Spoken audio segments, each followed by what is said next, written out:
શિર સદગુરુ હોય જેને પરમાત્મા બહુ સરળ, કદી આખો પાછો થાય નહીં, કદી ખોવાય નહીં.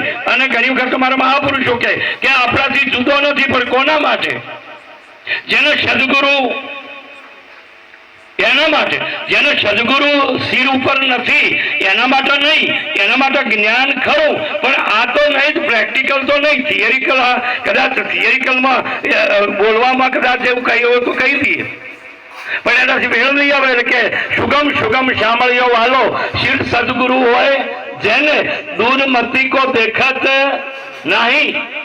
લક્ષણો કે બીજી બધી બાબતો કે કારણ કે વાંચેલું, લખેલું, વાપરેલું આ બધી બાબતો તમે જોઈ લો. આની આ બાબત એક ટૂંકી વાત કઈ પછી પૂરી કરું કે જ્યારે ઉમાદેવીને આ અમર મંત્ર આપવા માટે એમણે હઠ કરી કે મારે અમર મંત્ર જાણવો છે, અને આમ તો બધાની એ જ હટ છે, બીજું કઈ કરવું નથી, બધાને કાયમ રહેવું છે, નિત્ય રહેવું છે. નિત્ય પણ ખબર નથી, નિત્ય પણ ખબર નથી, એટલે એમણે એ હઠ કરી. એટલે કે આ તો કહેવાય એવો નથી, કહેવું હોય તો એકાંત જોઈએ. એટલે ક્યાં લઈ જાય? એક જગ્યાએ ગુફામાં એકાંત. મારે જે કહેવું છે એ વાતને સમજજો. એકાંતમાં લઈ ગયા પછી એમણે જે મંત્ર કીધો એમ કહેવાય કે પેલી ગુફામાં બેસી અને પોપટનું બચ્ચું હોભળી ગયું. એને આ મંત્ર હોભળ્યો અને છેલ્લે માતાજીની આંખ બંધ થઈ અને એમને ખબર પડી અને એમણે કીધું એને પેલું કે તમે ઊંઘી ગયા. એટલે પેલું ત્યાં જઈને બચ્ચું બોલ્યું ને ત્યારે ખબર પડી કે આ તો કોઈક હોભળી ગયું. જે શબ્દો ઉપર આપણો પડદો છે, જે શબ્દ ઉપર આપણે કંઈક રાખવા જેવું છે, એ જો નહીં રાખીએ તો એ અમર મંત્ર હોભળેલો ઉડી અને ભયભીત થઈને નાઠો. એ ભયભીત થઈને નાઠો બહુ ફર્યો. અને એમ કહેવાય છે કે શિવજી એમની પાછળ દોડ્યા, બાજ બન્યા કે જે આપણે એ વાતમાં નહીં જવું તો એ દોડ્યો કે એને અમર મંત્ર તો હોભળ્યો જ. તો આપણા ગુરુની વાત, આપણા સદગુરુની જે બાબત છે એને જો આપણે મર્યાદિત નહીં કરીએ, એ વાતને આપણે પડદાની જેમ નહીં રાખીએ, પાસે છે પણ પરીચી શકે ના, પાસે છે પણ પરીચી શકે ના. પાસે એટલે એનો કોઈ અર્થ ખરો?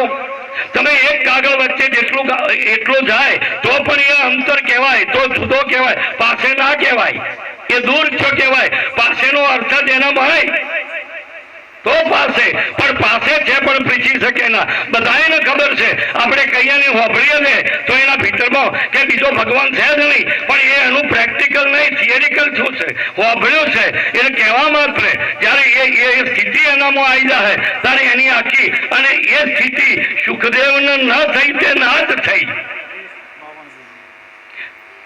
18 મહિના ગર્ભમાં રહ્યા પણ તોય એ સ્થિતિ ના આવી.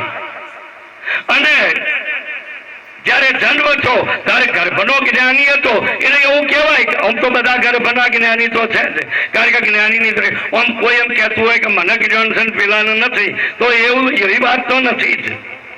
જ્ઞાન વ્યાપ્ત અને પૂર્ણ છે, એમાં કોઈ બેમત નહીં. પણ હા, એક વસ્તુ ચોક્કસ કે કદાચ કોઈ અધિકાર ભેદે કૃષ્ણની જેમ હમણાં આગળ સુંદર મહારાજે વાત કરી કે કૃષ્ણ પરમાત્માએ જયારે કીધું કે આ યોગ પૂર્વે મેં સૂર્યને કીધો હતો, એટલે અર્જુને તરત સંશય કર્યો.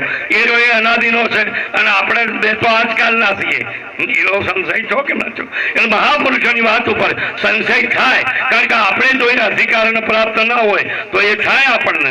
એટલે જન્મ થતાની હાથે એમ કહેવાય કે ઓર લઈને નાઠો.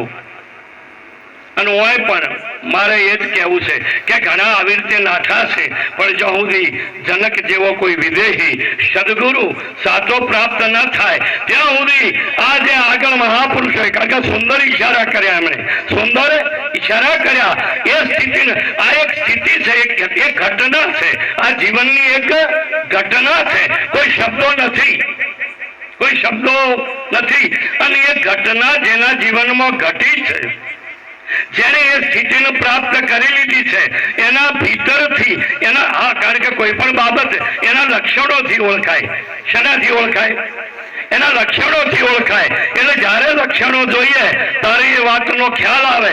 ઘણી વખત આ સ્થિતિને પ્રાપ્ત થયા પછી પણ એટલે જનકના સાનિધ્યમાં ગયા પછી જે સ્થિતિ સુખદેવને પ્રાપ્ત થઈ એ આપણે બધાએ જાણીએ છીએ. બાકી તો જ્ઞાન વિવેકાનંદ ને હતું ને. અને તો એ મૈસૂરમાં શું થયું? પેલી ગુણકારન આસ્તી જોઈ એટલે તરત ઉભા થઈને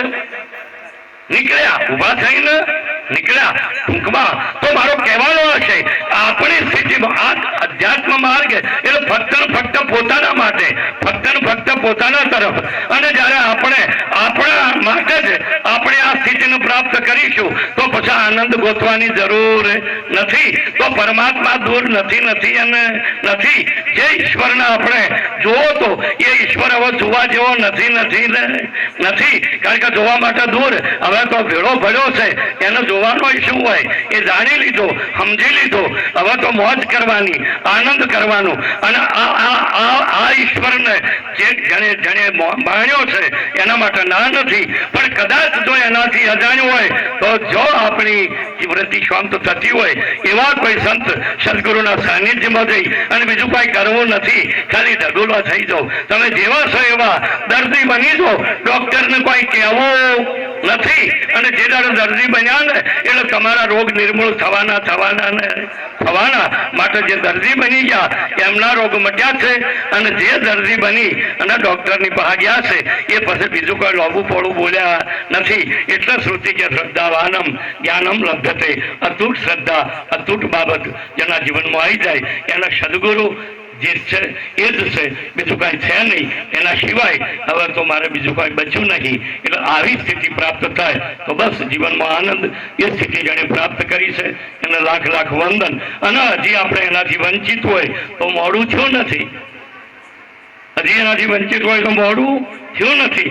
એવા સદગુરુના સાનિધ્યમાં જઈ વળી અને કે મને કેમ આવું તો આપણને એનું નિરાકરણ મળશે અને આ જીવન આપણું સફળ થશે.